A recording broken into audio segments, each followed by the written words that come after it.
we have managed to do this. But that's what the live is all about, and that's why most people don't do live.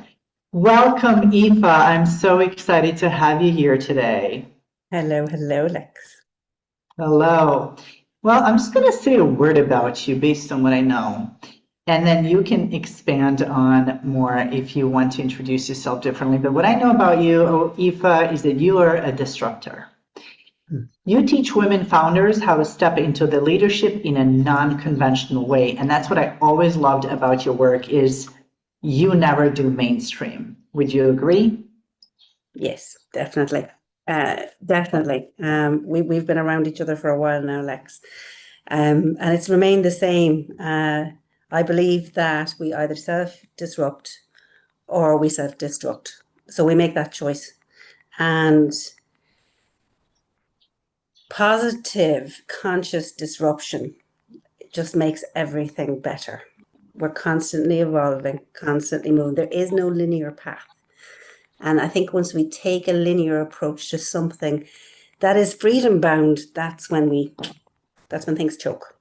So we want freedom. And that's why I love that you're here today is because, as you know, we're diving into the whole conversation on tips and tricks, how you stay on your A game. And I think that what you just shared is a crucial part of it, because if someone's just running around trying to eat chips, survive, they can't fully show up in their authentic disruptor role, right? True. Can do that. All right, awesome. So everyone knows you for your business, and those who don't know you just heard a little bit about you. But what do people close to you know that most people don't? That I absolutely know everything will work out when there is a clean, sharp, fast decision, guttural decision made. So I don't overthink anything. I just do it. I get in touch with my gut and then I roll with it. Because decision fatigue is one sure way to stay stagnant. I mean, I'm speaking to you here from Malta, having lived my whole life in Ireland, and that decision just came to me, and I said, right, if I look for every reason that a woman in her mid-40s as a solo parent with a 4-year-old little girl shouldn't move to Malta and sell up everything she knows and everything she owns, I'll find every single perfectly acceptable reason. So I decided not to look for that. And I decided to book our flights and then engineered everything on that conviction to make it happen. We're here a year next month. What you just said is that keyword conviction. I keep speaking of that all the time. I have never seen a more powerful force in our lives than when we have conviction. And I'm getting into this whole thing now about finding how to actually create that, right? Because we're not manifesting things and, all of that. We are creators, co-creators for those who believe in higher power.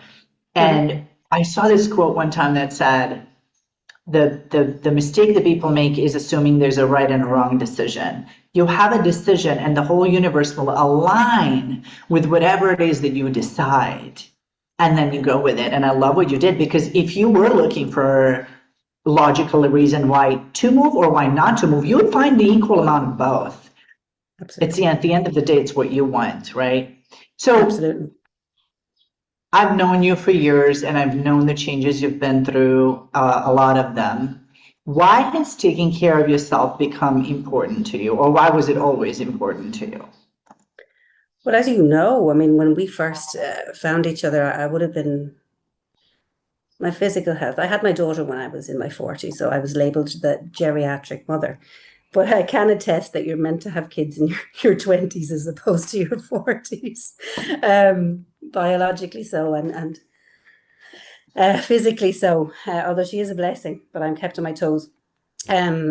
So I had a lot of health struggles, a whole lot of health struggles. I think my body was under a whole lot of stress. And I think I also had a lot of emotional stress and relational stress with that, because I was staying in the middle of decisions.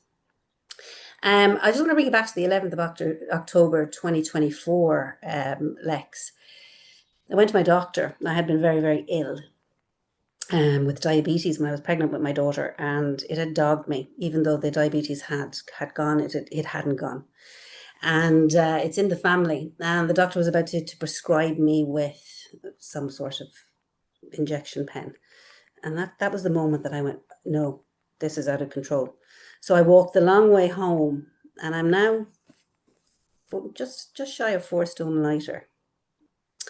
From walking every single day, from looking after my sleep, from all the things that I used to do previous to having my daughter at nearly 41. And I've really prioritized that now, really prioritized that again. And the dividend and the fruits are back. I mean, I'm not taking any injections. I'm not taking any medication. I literally have taken back that control, that sovereignty around my health. And also, I'm acutely aware as an older mother as well of mortality, and that, and as a solo parent, it's compounded. I am literally all she has in this world. So we've got to start taking things seriously. I've never felt better. My cardio is wonderful. With the hills in Malta, the gradient is something like this everywhere that you turn. And it's just taking back that control, because you've got to be it in order for it. Like that conviction we spoke around, it bends around you. It bends around you. So I had let it kind of go because I had other priorities, but I took them back. I took that back.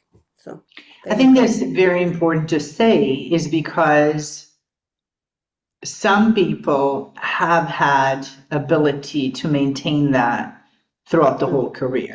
Some people haven't. And most of us, when we start a business, it goes up and down, right? And at first it could be survival. And I think you had your girl, she's 4, so you had her during COVID too, right? So there was a lot more happening. For some people, COVID was the biggest thing, for some it wasn't, for some it was just the fact that it was a shift. And I think what's important there is that you said, I was this. I lost her for a moment because of all the other things, the indecisions.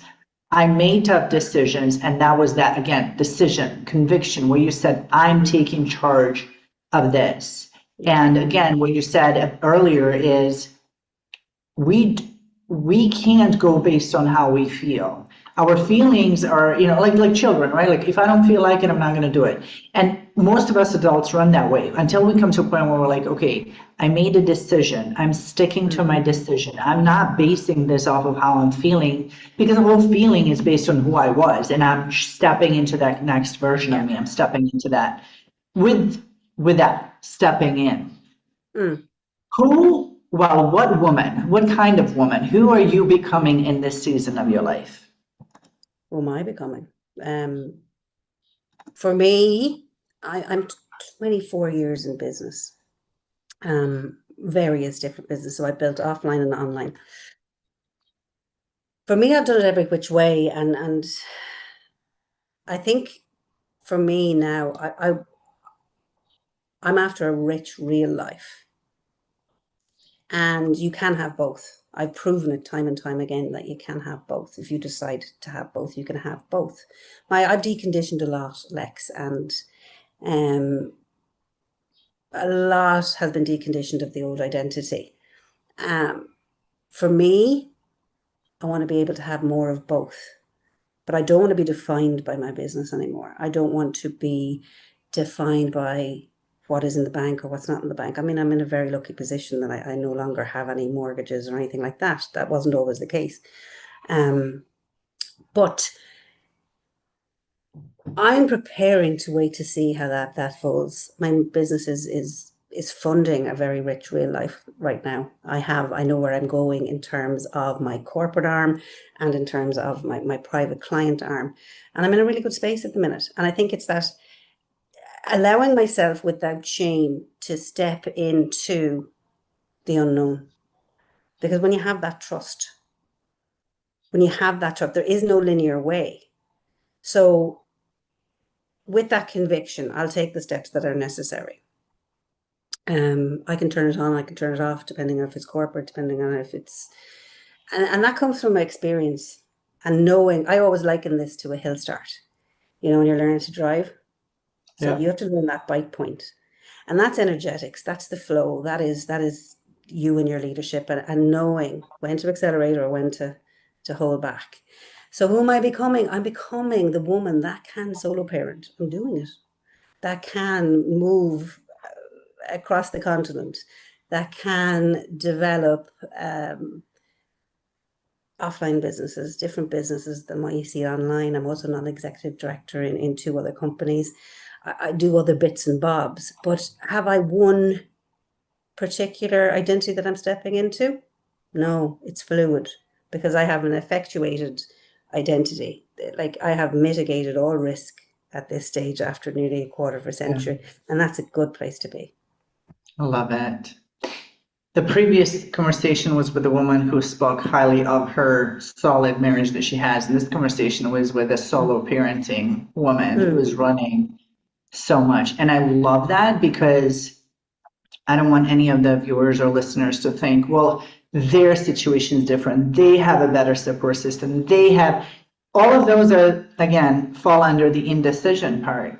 mm, Because we've seen, if we were looking for a story of someone who was not supposed to succeed and did, we can find it. But if we're mm, looking for a story to only confirm that others have had it better than us, we're going to find just as many stories, absolutely. right? So it goes back to the decision making. And I love how open you're staying to who you're stepping into. It's not, again, it's that one step at a time. So, what are some things that you do consistently that people might overlook? Champions are brilliant at the basics. I do the basics and I do them really well. Really, really, from monomaniacally start to finish, the basics get done every single day. And that is from a business point of view, a parenting point of view. I'm my own watchdog in terms of my personal leadership, because if you drop the ball as a woman in your personal leadership, it's a contagion in your business. So being your Yeah, own watchdog is really, really absolutely. important. Really, really How important. we feel, right? Yeah. Mm. Mm. Um, integrity. I mean, we hear about integrity a lot, but it's when nobody's watching. It's when no one is watching. Um, that's it. It's in the micro moments. I think in the micro moments. It's not this big crescendo. It's the sum total of all the micro bits and bobs. And I think being congruent, fluent as well. You know me on a personal level from years ago as well. I am the same person that meets the girl for coffee, the friend for coffee, or turns up at a corporate, or as a mother. There is no facade with me, and that's that's a place that took a lot to get to, Rex. You know, a lot of identity shifts to get to here. Yeah. Would you say that's what makes you feel powerful, beautiful, and confident today is the fact that you worked to become that version of you? Um, I think I think yeah. I mean, these days, the biggest freedom. I believe that entrepreneurship is the biggest personal development exercise we'll ever undertake. And when we start out, we don't know what we don't know, but we go through that process of evolution if we self-disrupt along the way. Okay. Um, to get to a point where there's fluidity in who we are as just one person, as opposed to many different versions of us. For me, that is nirvana. That's the freeing part. Yeah, Yeah, I I love love it. that. Now, Mm. I want to talk a little bit more as far as being a woman because we're after 40s and many women start feeling differently after their 40s. Some of them will say that symptoms, whether it's perimenopause, menopause, or other things catching up with them, can take over their lives. Would you share if that has been your experience or what has been your experience and what do you do differently? Or what do you simply do to not let that affect you in any way? I think you're asking the wrong person, because I blame everything on tiredness with a small child in my mid 40s. No, I'm just tired. We were swimming in the Med this morning at 7:42 a.m. We went snorkeling, so it's to tire her out so that I can then do a little bit of work. Um, for me, it is that mind over matter. If I go online, I don't follow anyone online. Um, if I follow on someone online around menopause or perimenopause, that I'm 46, I've just turned 46, I'll find all the scary stuff online. So I've chosen that when this arrives on my doorstep, it'll arrive on my doorstep and I'll deal with it then.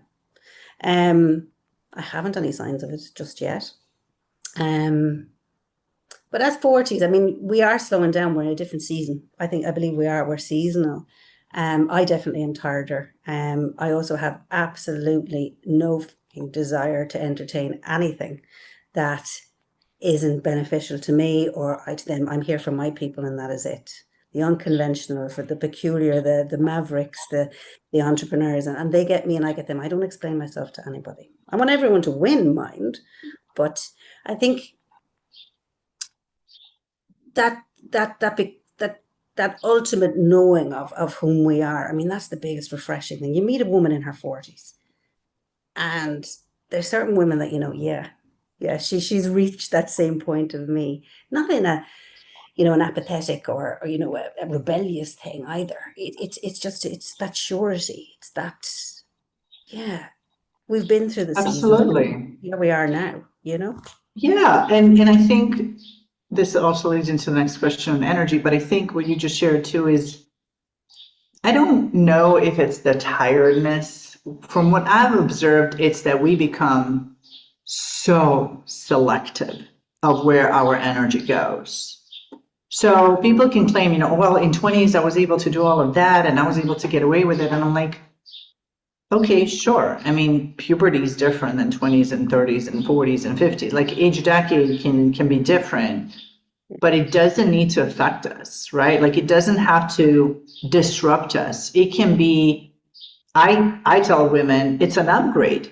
It's showing you who you were always meant to be. And it's showing you that you can't keep ignoring that, right? Like where our energy goes, who it goes on is very different in 20s and 30s and 40s because of what you just said, because we step into that version of ourselves where it's like, I'm very Mm. intentional, Yeah, right? and I do love what you said there, but the whole who we were supposed to be, I kind of would reframe that and challenge that a little bit, and it's who we always were without the projections, without the societal paradigm of women, for example. We're only doing this 50 years. Can we all just take a step back here? The Equality Act came into Ireland and the UK, I think 78. I was born in 80. Contraception, early 70s. So women were out there doing this, and we're the first generation really in, right? We get called multitaskers. Now that's a backhanded compliment, if you ask me. We've been by society positioned to do it all, but parity is here now, and you are bang on. We can be Exactly. more selective. The parity here, we don't have to perform a peacock anymore. It's here. It's here right now. So with age comes wisdom, and us as the older hybrid, one foot in the old, one foot in the new leaders, we have that wisdom. You can see the girls in their 20s and that are still in that performative role. And you still see women in their 40s doing it too, right? But we don't have to anymore. So we can be Yes. that selective.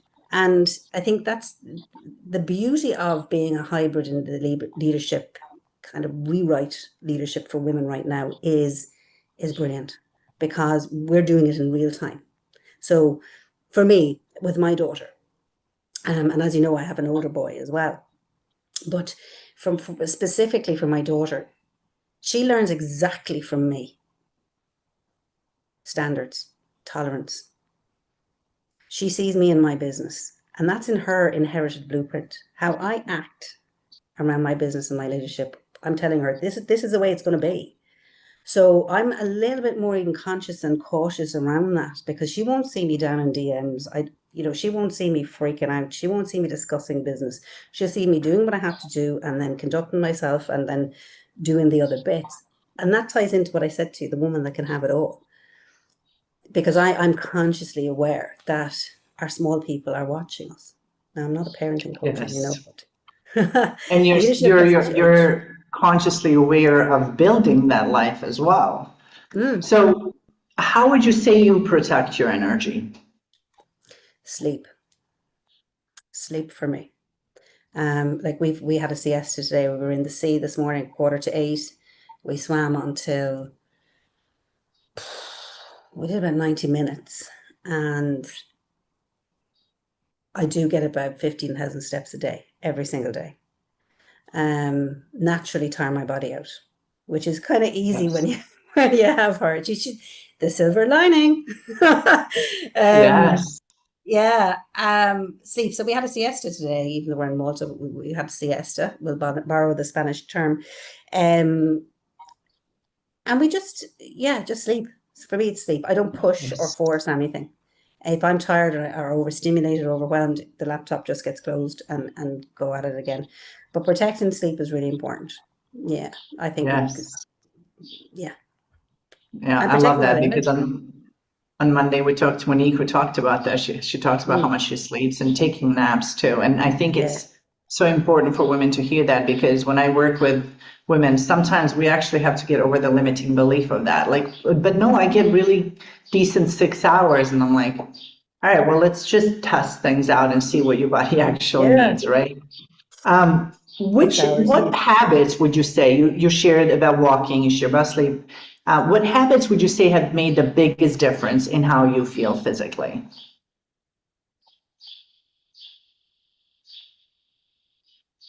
Not saying yes when I mean no. Do you hear that, ladies? That made the biggest difference physically, which means preserving the energy. Yeah. Saying no when you mean no, saying yes when you mean yes. And Mm. so, what are you doing right now that would you say allows you to continue performing at the level that you're performing? Because I know that in your like you are the go-getter. Just like when I talked to Monique on Monday, you dive and you do, right? Like when you're Mm. doing work, you're doing work. When you're with your daughter, you're with your daughter. There's not Mm. this No, bleeding energy anywhere. no. So what would you say is allowing you to come to keep performing at this high level? Boundaries, energy, um, standards, shameless standards. There's things that I will not do in business. Um, and in parenting. I always say this, and I think I ran a marketing there around that: know thyself or be sold thyself. I mean, you'll be sold an ideal, and then you'll be sold the gap. So when you really truly know yourself, like I've been working a lot with corporates lately, but I've been super niche in what I can do. Super niche. Absolutely nobody can do what I can do because I have flipped so that I am the only option for them. And that confidence comes from those standards.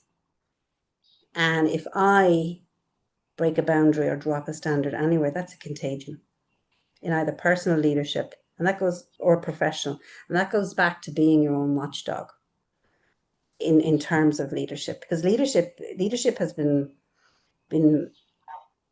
I can I digress slightly? Yes, of Um course. I didn't really know. I went back in 2018 and I've studied a lot over the years. I did a postgraduate in diploma in female leadership. And I said, what am I really going to do with this? I know now because the new wave of women are heading out in leadership and they're building quietly.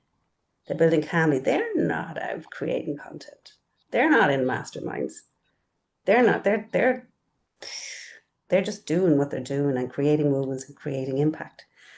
And, you know, it's that power that comes from that quietness, that calmness. Calm is really, really powerful, really, really powerful. And you can spot the women.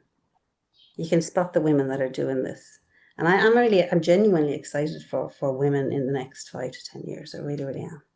There's there's there's a new vibe, and having seen Yeah. 3 economic cycles, this is the first time that I can go, yeah, this actually is really it. Because every time was like a false start, for so many years. And I think COVID compounded that.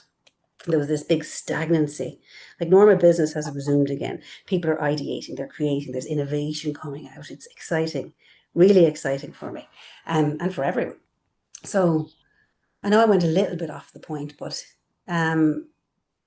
yeah, this is an exciting time. I think it's I think I think it's even deeper than that for women because women were not allowed to do so much. And like you said, your daughter's watching for you. We watched from our mothers, our aunts, our grandmothers. Mm. And there's so much generational work that we're doing. And then women jumped into the workforce, and then women jumped into running businesses where men had a head start, so to speak, right? And women had to figure out their own way of communicating, doing business. How do we do all of this, right?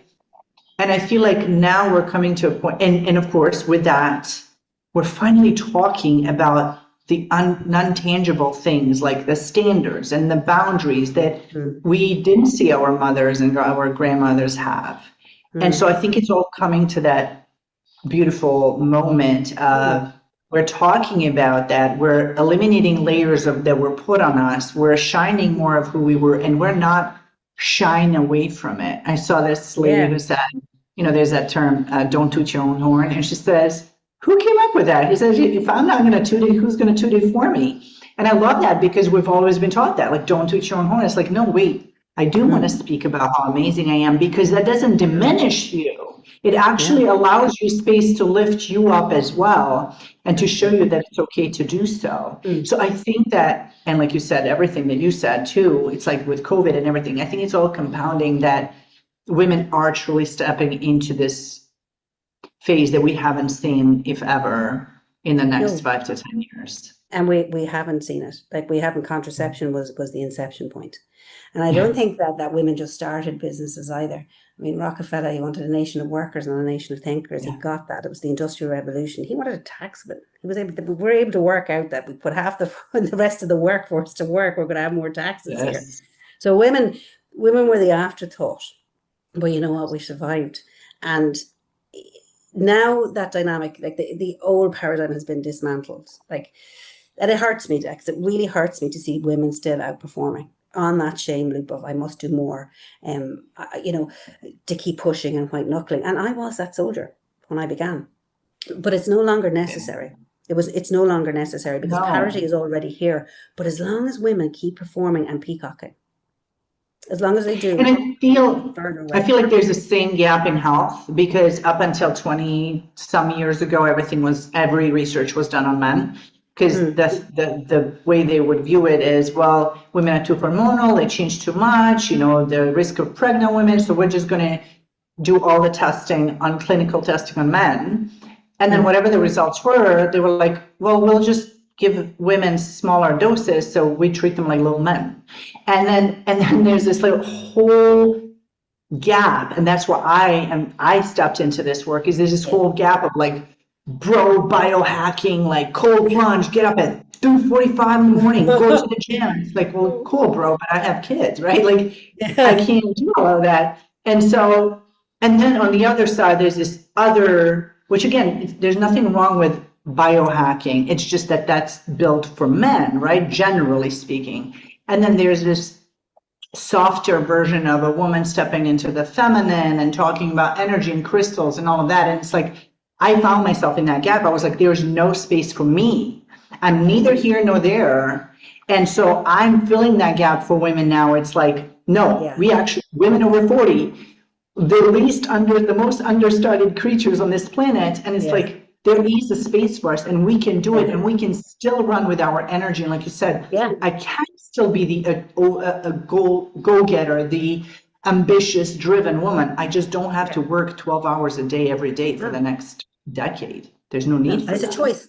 It's a choice. It's a choice. I can if I want to. It's just I have a choice, and that's the beauty of it. Is if you want to work less, you can, but you don't. If you don't, you can work more. It's just let's do what's right for your body, so you can run with that energy, as opposed to feeling like you have to settle for one or the other, because there truly is a gap. And I love that we just connected this. There was a gap for so long in everything, and we're starting to kind of clear the gap and move forward, and it's super exciting for women. So back to health and wealth, I guess, as we can say, do you believe that health and wealth are connected? Do you believe that you taking care of yourself has a lot to do with your business? Absolutely. I really do. It's the biggest insurance policy. I mean, Oh, I love that. it's an insurance policy. Because let's go back to the 11th of October 2024. Imagine I took the drugs from the doctor. I would have been in a matrix, in a system, dependent on something to keep me well. Okay? Whereas I put on my beat up old New Balance runners and decided, right, okay, podcast on, walk. And I've freed myself from that industry within an industry within an industry and taken back control. Like my skin is better. My cycle is bang on. My sleep, everything just gets better. I don't drink alcohol. I don't smoke. They're choices. I used to drink alcohol. I used to smoke. You make those choices and you weigh up whether you're subconsciously or not. I mean, what do you really want? And I realize in that mini microsecond under compression, that's when quantums happen. Somewhere in my brain, do I want to be taking drugs to manage this diabetes? Now, my grandmother was very diabetic. It's in the family, so I was susceptible to it. Or do I want to take control of this? So in that split second, I innately, I took control, and here I am. I was trying to do the math there. I think it's 54 pounds. I think it is that I weigh less. And the knock on from that, the weight was a symptom of so many other things that were there. Yes, thank you. And yes. When I decided to end my relationship with my daughter's father, that was a part that I could actually then, that started to take care of itself. And it goes back to that decision. It goes back to so many different things. The first domino is decision, be it health, be it wellness, be it relational, be it business, that is the first domino. But there's so many people that, through no fault of their own, are afraid to take that step. And you can rewrite possibility just by that decision. Yeah. So my health is really, really good, and I'm very grateful for that. But I do the work. The business insurance policy, I'm totally taking this and running with it. Go over it. That's exactly it, because our business is a reflection of us, right? Yeah. And so even if we have everything set up, even if the business is even running with us hardly even being there, if we don't have our health, what is it for? Right? And so again, going back to that choice, I want to have a choice of whether I want to work 10-hour days or whether I want to work 2-hour days or whether I just want everything to be passive. But that choice gets taken away when we don't have that insurance policy, like the health. And as entrepreneurs, we talk about risk and reward, right? The riskiest thing that you can do is not look after the basics. And health is seen as a basic, but people are off chasing fancy 10-step funnels to heaven. Okay, beautiful, fantastic. But how are you feeling? How's your emotional health? How's your mental health? The amount of women that I meet that are on the cusp of burnout, and next I need to say this, they're not burnt out. They're focusing on the things that don't matter to them. And all the while, everything else is crumbling and is becoming a symptom of something greater. People are moving with what is mooted as the next big thing. When I say to them, look, barefaced, step back, take away the shiny shit. What do you actually want? Women cannot answer that. What do you I know. want? It's usually going to, and this is important to say, is so that listeners can do this exercise. When you state what you want, you can do this with other people. Ask them what they want. They're going to start listing everything they don't want. And to women, it's, again, to me, from what I've seen, because it's deeply ingrained into it, that we push our needs and wants aside for everyone else's needs and wants. So even our needs don't come before someone else's wants.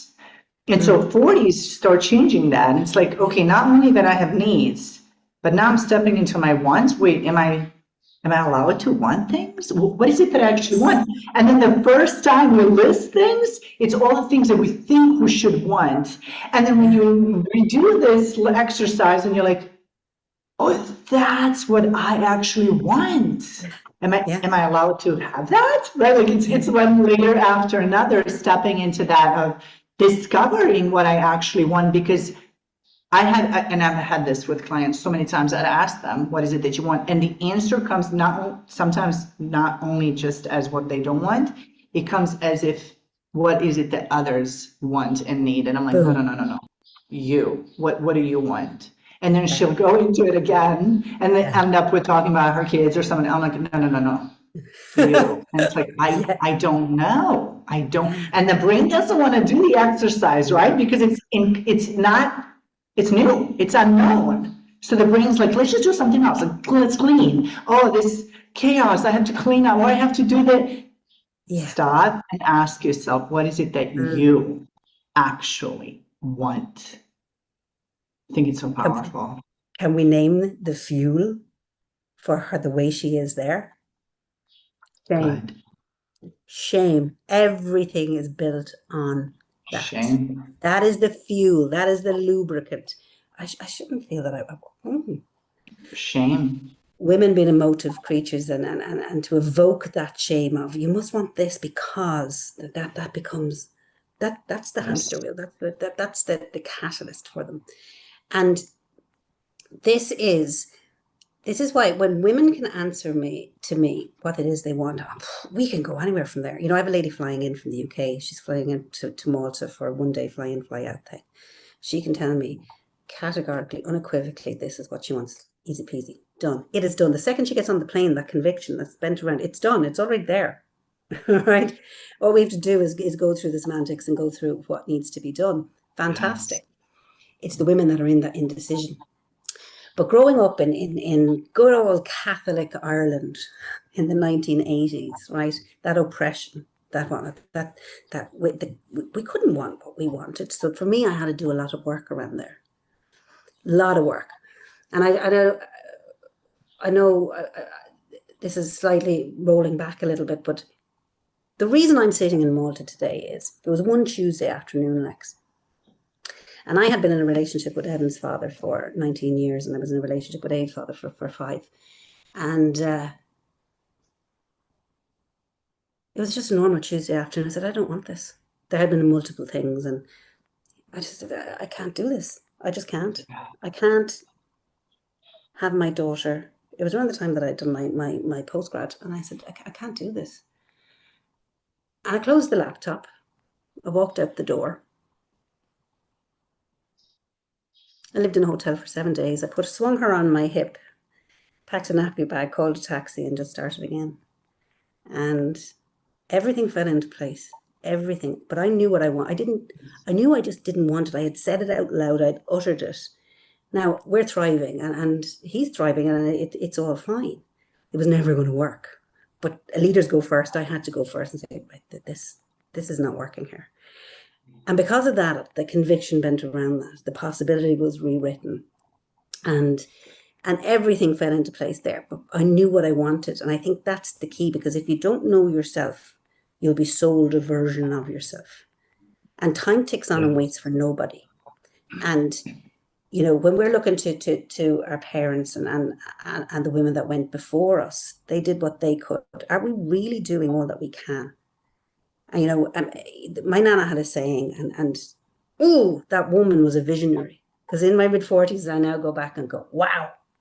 I need to write your book, Nana. There's no softer pillow than a clear conscience, she used to say. Now, I remember looking at that word conscience when I was about 7 and going, my God, it's a huge word.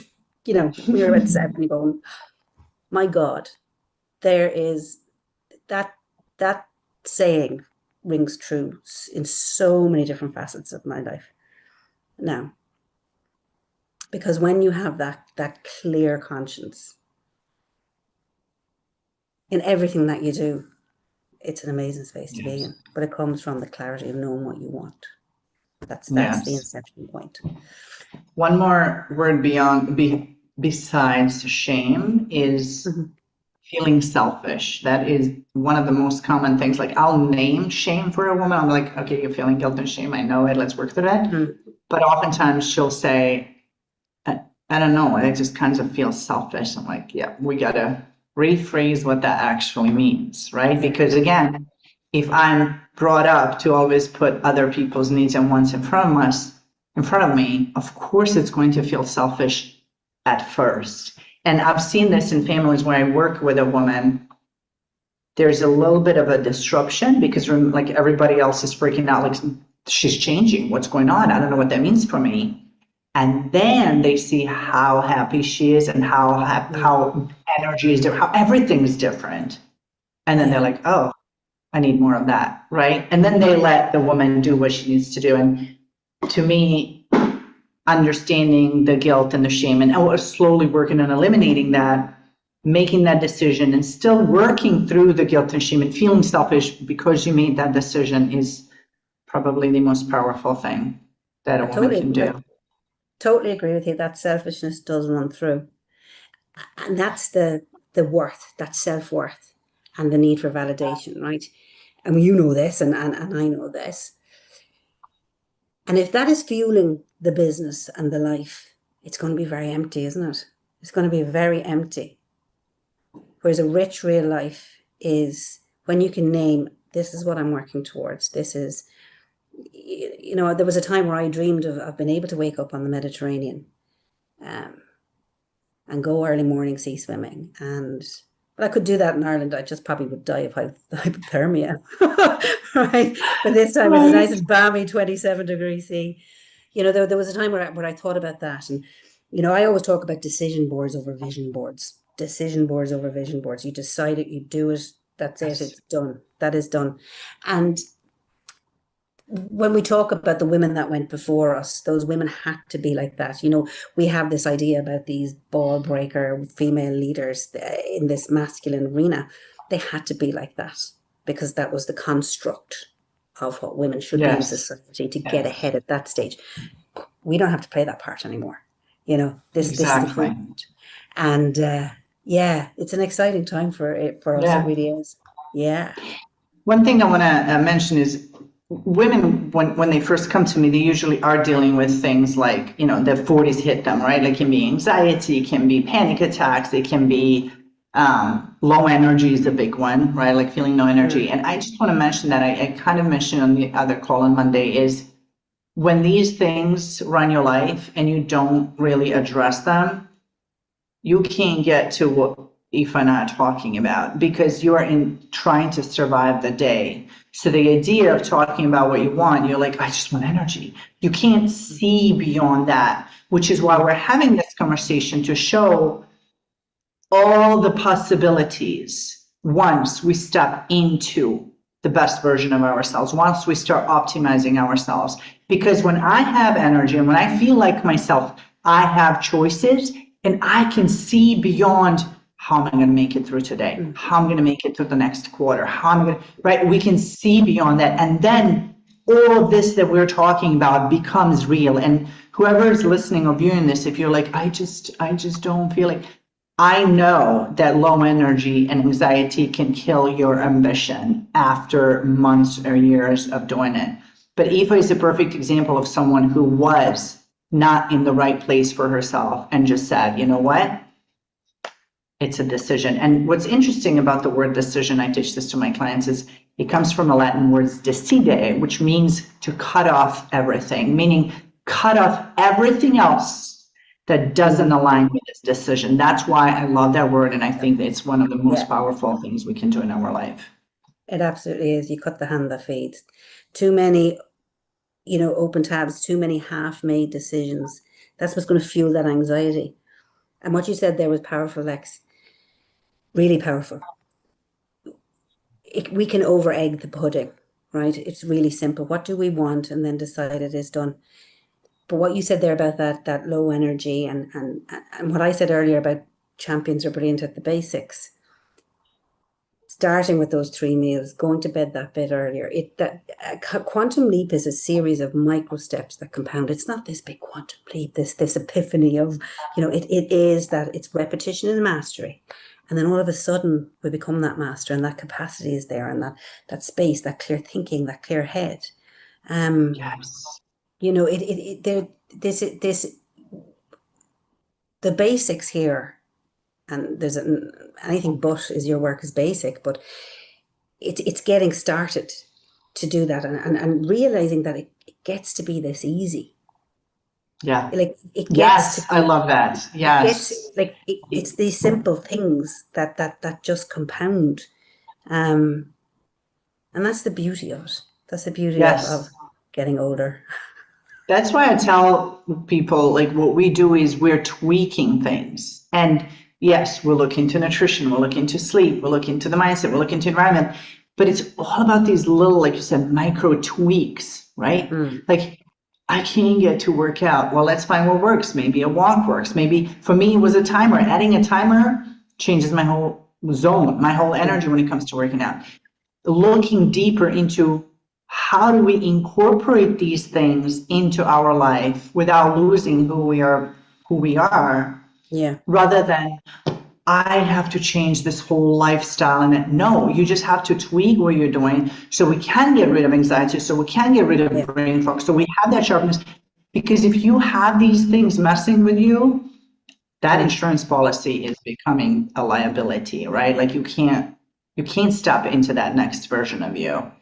I love this conversation so much because it's talking about so many more aspects rather than just, health, wealth. There's so many colors in between. So tell me, you've built obviously so much stuff. What do you think, and you've seen so many women change, what do you think women are really craving for right now? Oh, what women are really, really, really craving? Acceptance. Acceptance of self. I think that we're at a big turning point.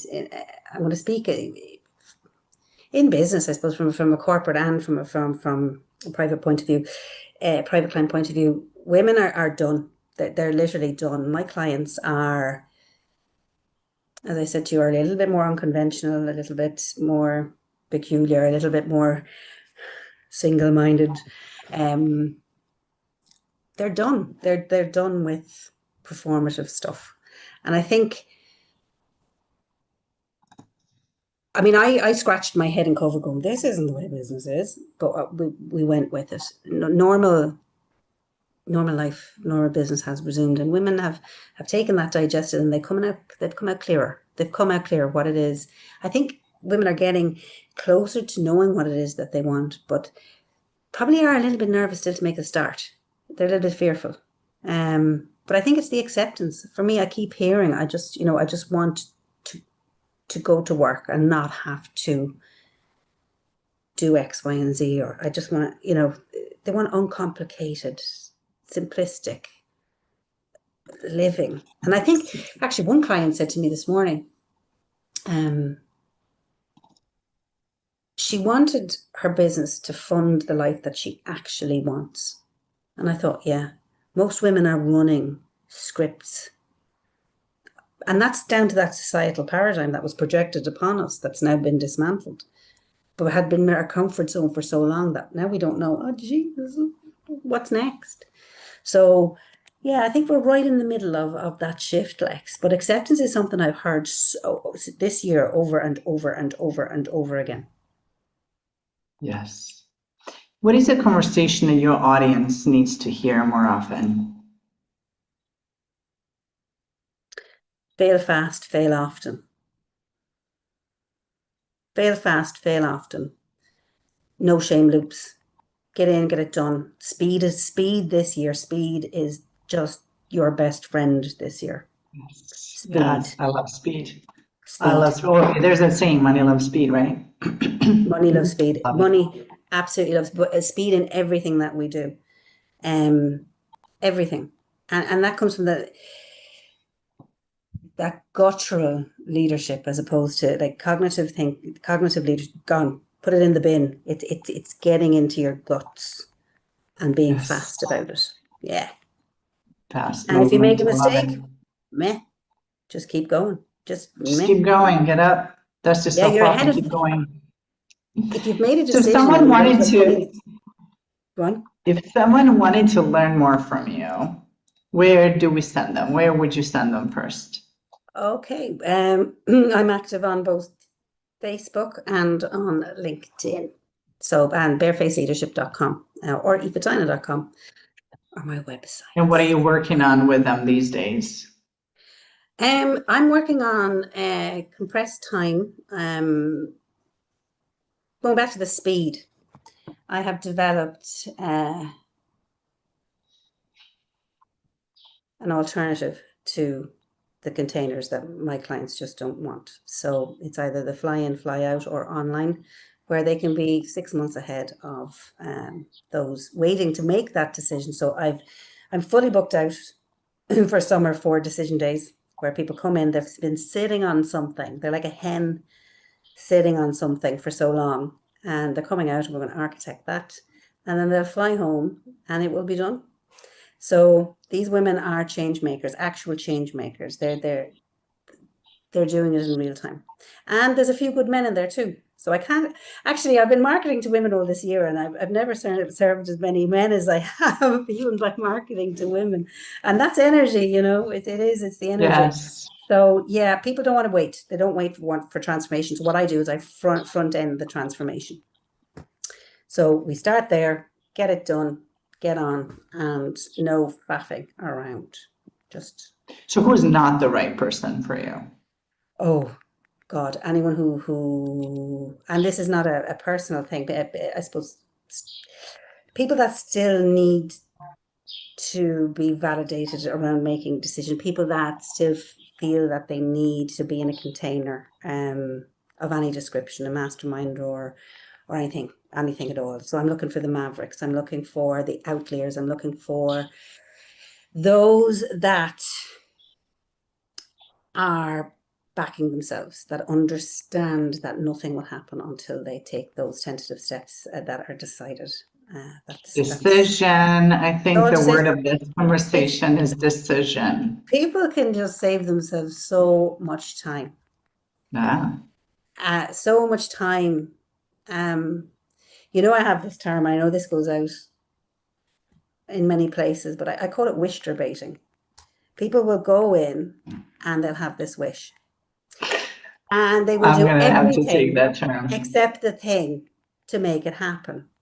So they'll join the Yes. mastermind, and they'll use the framework, and they'll fix the funnels, but they won't sit with the actual thing that will make it happen.